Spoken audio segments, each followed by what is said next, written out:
Let me ask you something. When was the last time you thought about wheat? Right now, wherever you are, sitting, lying down, maybe half asleep already. Somewhere within about 10 feet of you there is wheat. Could be bread on the counter, could be pasta in the cupboard, could be the crackers you've been pretending to eat healthy for the last 3 weeks. Wheat is everywhere. But here's what nobody tells you. Wheat didn't just feed us. Wheat made us. It rewrote human DNA. It built the first cities. It started wars, ended empires. And at some point, nobody knows exactly when, some person, probably tired and probably hungry, smashed a handful of wild grass seeds between 2 rocks, mixed the powder with water, slapped it on a hot stone, and changed the entire course of human history.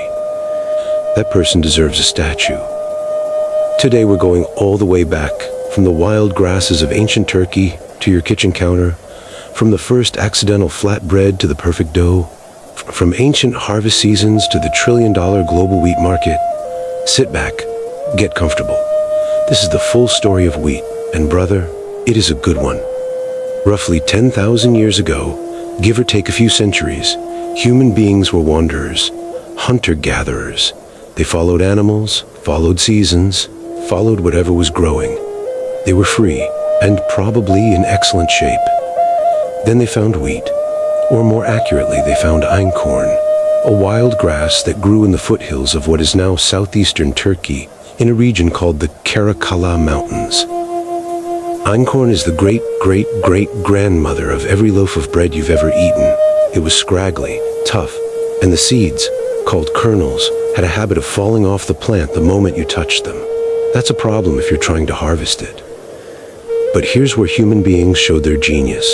Over hundreds of generations, ancient farmers selectively replanted the plants whose seeds didn't fall off. They didn't know what genetics were. They didn't have clipboards or lab coats. They just noticed this one's easier to harvest. Let's plant more of that one. That's selective breeding. And it worked. Over time, einkorn became emmer wheat, which became durum wheat, still used for pasta today, which crossed and mutated into bread wheat, or triticum estivum, the single most widely grown crop on the face of this planet, all from one small mountain range roughly the size of a mid-sized county. Not bad for a grass. Now here's the part that changes everything. Once people had a reliable grain supply, they stopped wandering. Why follow the deer when the food comes back every single year, right where you planted it? Settlements formed, villages grew, towns became Jericho, Hoyuk, the earliest cities humanity ever built. Wheat didn't just feed civilization. Wheat was the reason civilization started. Now, who made the first bread? Archaeologists excavating a site in northeastern Jordan called Shubeika, one found charred crumbs, actual breadcrumbs, dating back roughly 14,000 years. That's 4,000 years before farming even began. These were hunter-gatherers making flat bread from wild grains and ground roots. They were not following a recipe. They were experimenting. And whoever put that first flour and water paste on a hot rock, that person invented bread. What they made would look to you like a thin, dense, slightly gritty cracker. No rise, no fluff, no perfect crust, just flat, hot, cooked grain. It would have tasted honestly like survival. But survival is a powerful motivator. Over the next several thousand years, bread evolved. The Egyptians are generally credited with discovering leavened bread that rises, around 3000 BCE. The story goes, someone left dough out too long in the warm Egyptian air. Wild yeast settled into it. The dough puffed up. The baker, probably panicking, threw it in the oven anyway. Out came the first leavened loaf. Lighter, chewier, fuller in flavor. The Egyptians became so obsessed they built an entire baking culture around it. By the time of the great pharaohs, Egypt had over 50 varieties of bread. It was used as currency, as offerings to gods, and as rations for the workers building the pyramids. The pyramids were, in a very literal sense, built on bread. Let's talk about yeast, because yeast deserves its own chapter. Yeast is a single-celled fungus. The one we care about most is Saccharomyces cerevisiae, which translates beautifully to sugar fungus of beer. It eats sugar and breathes out carbon dioxide. Those CO2 bubbles are what makes bread rise and beer fizzes. For most of human history, nobody knew yeast existed. They just knew that if you left grain mash in the right conditions, something happened. Magic, a gift from the gods. The Egyptians thought bread and beer were sacred precisely because the rising and fermentation were invisible and miraculous. Louis Pasteur only figured out that fermentation was caused by living microorganisms in 1857. For 10,000 years before that, human beings had been harnessing yeast with absolutely zero idea what yeast was. And the wild stuff, the yeast floating in your kitchen air right now, is what drives sourdough. A sourdough starter is one of the oldest living things you can keep in your home. Some bakeries have starters over 100 years old. There are bakeries in San Francisco with starters descended from the gold rush era. Feed it flour and water, and it will keep raising your bread indefinitely. That is not metaphor. That is literal biology. The shift to commercial dried yeast came in the mid-1800s, with mass production ramping up through the early 1900s. Today, you can buy a packet for less than $1 and have a risen loaf in 2 hours. 10,000 years of fermentation knowledge stuffed into a foil packet. Progress. Wheat is a grass with a rhythm, and farmers, good farmers, live inside that rhythm. There are two main types by growing season. Winter wheat is planted in fall, sits dormant through the cold months like it's taken a long nap, then wakes in spring and races to maturity, harvested in early summer. Spring wheat goes in the ground in March or April and is harvested by late summer. Winter wheat accounts for roughly 70 to 80% of all wheat grown in the United States. Kansas alone produces enough wheat each year to make 36 billion loaves of bread. 36 billion. The growing cycle itself is worth watching. You plant, you wait through winter. Then March comes, and the wheat tillers, sending out new shoots from the base, multiplying itself. April and May bring jointing when the stem elongates. Then heading, the wheat head emerges from the sheath like a little flag going up. Then flowering, then grain fill when the kernel swells with starch and protein. Then ripening, the whole field turns from green to gold, and then harvest. There is nothing, I'll say it plainly, nothing in agriculture more satisfying than watching a combine move through a ripe field of winter wheat at dusk. The golden dust in the air, the sound of the machine, the smell of cut straw. If you've never seen it in person, put it on your list. So, how does a wheat field become the flour in your pantry? It starts at harvest. The combine cuts the stalks and separates grain from plant. The straw goes back on the field. The grain goes into the hopper. From there it's trucked to a grain elevator, tested for protein content and moisture, then stored until sold. From the elevator it goes to the mill. Modern flour milling uses a process called roller milling. The wheat kernel is cleaned, slightly dampened, then run through corrugated steel rollers that crack it open and separate its components. The kernel has 3 parts. The bran is the outer hull, fibery, nutritious, brown. The germ is the embryo, small, oily, packed with vitamins, and the endosperm is the starchy white interior.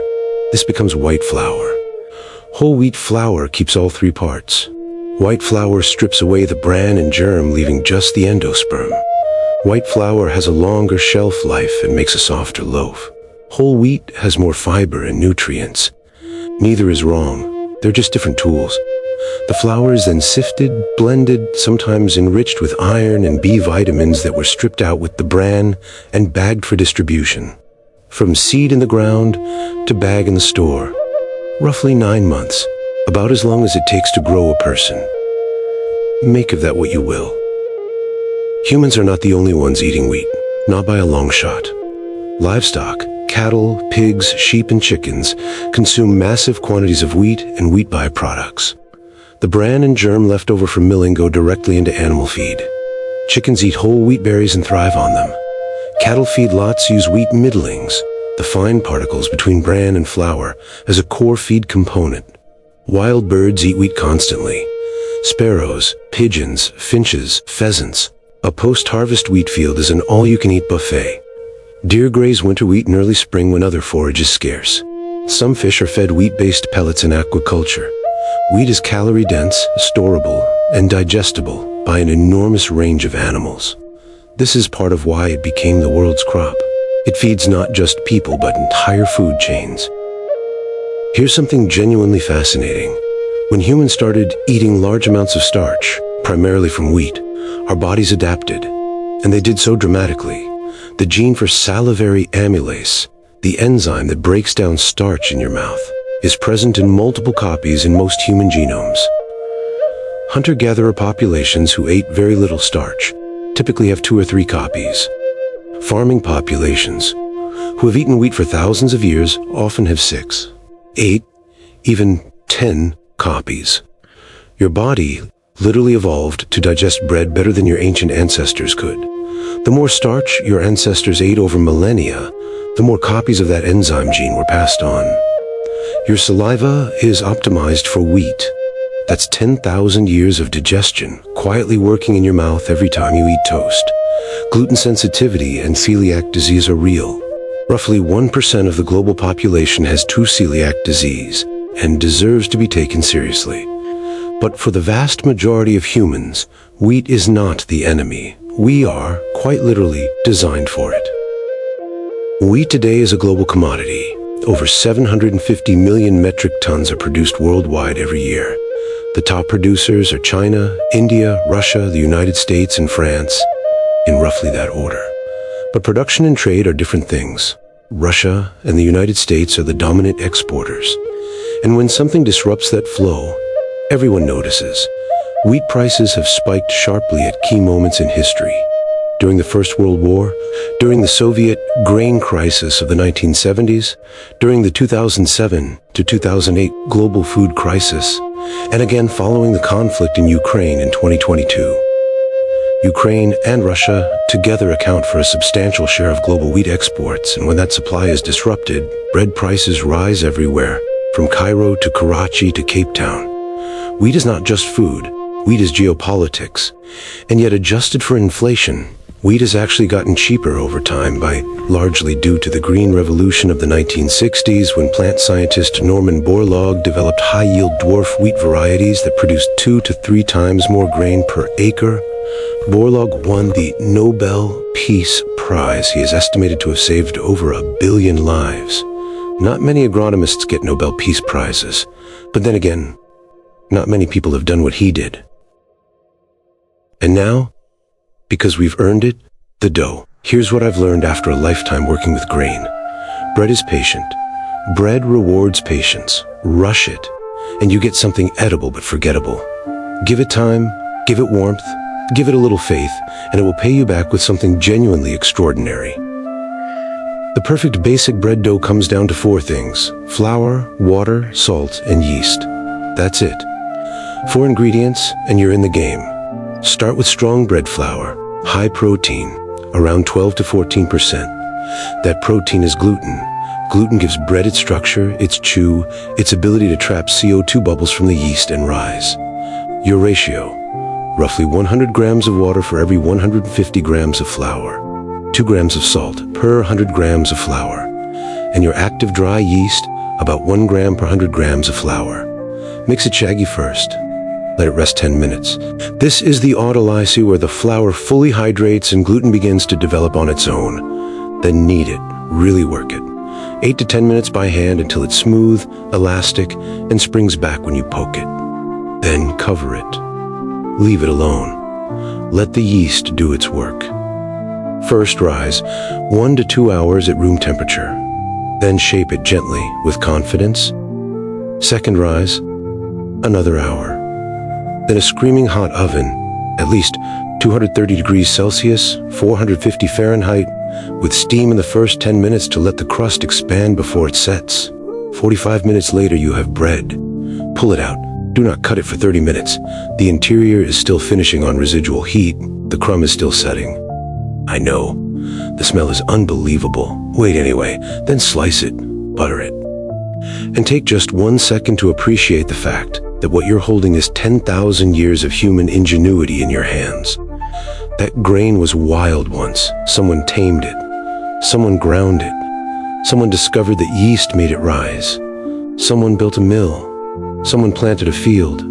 Someone drove a combine across Kansas at dawn, and here you are, eating bread. It really doesn't get much better than that. If this video found you on a lazy afternoon or late at night with the lights low or somewhere in between, I'm genuinely glad it did. That's exactly where wheat belongs. Somewhere comfortable, somewhere warm, somewhere quiet. I'm the farmer dude. If you liked spending time in the wheat field today, there's plenty more where this came from. Go ahead and hit that subscribe button, give this a like, and drop your favorite bread recipe down in the comments below. We've got a whole lot more growing left to do together.